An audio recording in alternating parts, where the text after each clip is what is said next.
Hi everyone, I've had a fantastic day in the garden today. I've been tidying up and just having a good old sort out, you know, one of those days we've got a full day in the garden and they're quite rare and I feel so much better for it as well. So I've sorted out old plants here.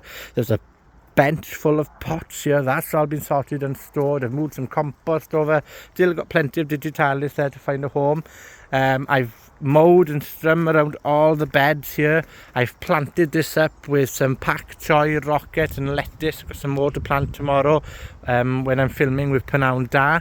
I've got a bed full of potted salads and stuff and brassicas just to nip into any gaps in the garden, because we don't want gaps in the garden. There's so many things we can grow in the autumn and over the winter that require little maintenance, little care, but it means that we get the most efficient use of space in the garden as well. I've also weeded around the leeks here, quite chuffed with that because I was getting on my nerves.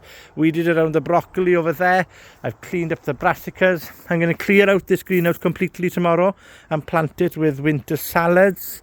I've been harvesting some tomatoes. I've also planted some wonbok and some kohlrabi in this bed here. I've been weeding the potato buckets here because the potatoes are ready for harvest, but the weeds have taken over.